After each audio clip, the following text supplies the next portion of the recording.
सलात और ज़कात का सिर्फ निज़ाम कायम हो जाए ना, दुनिया जन्नत नज़ीर हो जाती।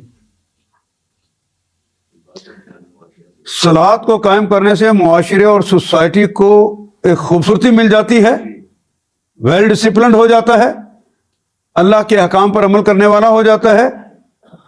तो गरीब लोगों को ज़कात का निज़ाम खुशहाल कर देता है। हुकूकुल्लाह और हुकूकुल इबाद यही कहते हैं।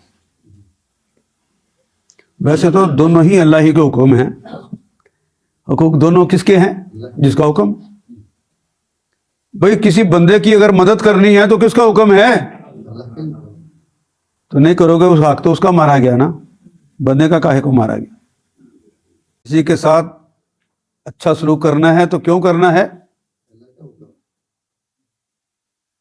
वो ड्यूटीज देता है, वो ड्यूटीज पूरी कर। वरना कोई ऐसा हो सकता है हुक्मरान उसकी रैयत कहे कि ये तो तेरे हुक्म मानेंगे और ये तेरे हुक्म नहीं मानेंगे, वो हुक्मरान भी है?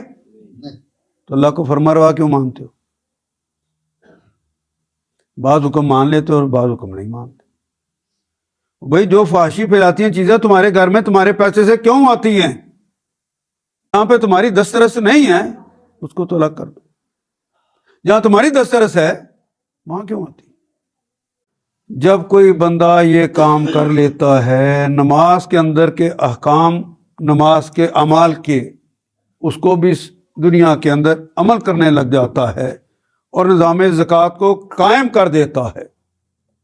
और कायम करने से भी मुराद मैंने आपको बताया, एक तो यह कि पैसे हैं 4 पैसे उसको दे दिए, ये देने वाले को भी पता चल गया और लेने वाले को पता चल गया। ये सदकात और ज़कात जो देने हैं ये तो दाएं हाथ से दो और बाएं हाथ को खबर भी ना हो, ये तो तुम्हें देने की इजाज़त ही नहीं है। और ये हम अल्लाह के मुकाबले पे यही करते हैं। तू मना कर, हम तो ऐसे ही करेंगे। गरीबों को अपने हाथ से नहीं देते, बाहर लाइनें लगाकर नहीं देते, रमजान पैकेज औरतों को जलील करके नहीं देते। दाएं हाथ से दो, बाएं हाथ को खबर भी ना हो। इस्लामी हुकूमत बनाई होती तो इस्लामी हुकूमत को आप अपने माल और सदकात देते, ज़कात देते, वो एक बड़ी मिकदार खड़ी हो जाती, खरबों रुपए होते, वो खरबों रुपए की फैक्ट्रियां लगाता, वो हुकूमत खरबों रुपए की फैक्ट्रियां लगाए, लोग उसके अंदर काम करें, वहां पे प्रोडक्शन बाहर आए, चीजें सस्ती होंगी कि नहीं होंगी, और उनको नौकरी मिलेगी कि नहीं मिलेगी, उनके घर का चूल्हा जलेगा कि नहीं जलेगा। खुशहाली किसको कहते हो?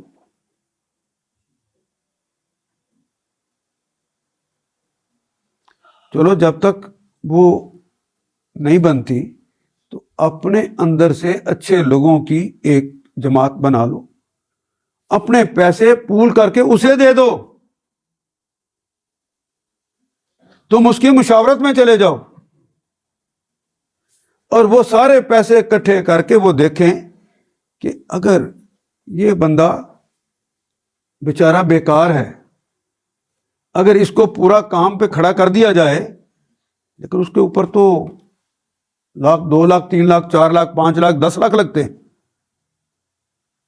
लेकिन है साहिब हुनर, बच्चे भी पालेगा, औरों का भी ख्याल कर लेगा, तो 10 लाख लगा के उसके काम को एस्टेब्लिश कर दो। खुशहाली किसको कहते हैं?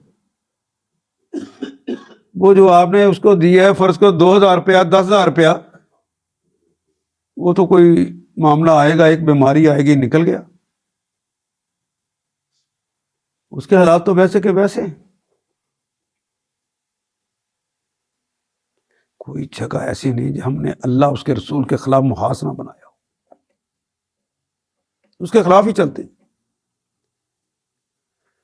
फिर वो जब आप किसी को देते हैं तो वो ममनून हो जाता है, बारे एहसान होता है, उसकी इज्जत नफ्स मजरूर नहीं होती। तुम्हें किसने इस्तेकाक दिया कि उसकी इज्जत नफ्स को मजरूर करो? ईमान के बाद कीमती तरीन चीज किसी के पास उसकी इज्जत नफ्स है, जिसको इकबाल खुद ही कहता। वो किसने इजाजत दी है कि उसको तुम नुकसान पहुंचाओ? टके आ गया तुम्हारे घर 4, छीन लेगा वो, डरो उस वक्त से। اجتماعیت کے ذریعے دو. اگر کسی اجتماعی امیر نے ان تک پیسے پہنچائے ہوں گے یا حکومت نے پہنچائے ہوں گے تو پیسے دینے والے کا تو نہیں نہ پتا ہوگا کس کا پیسے ہیں.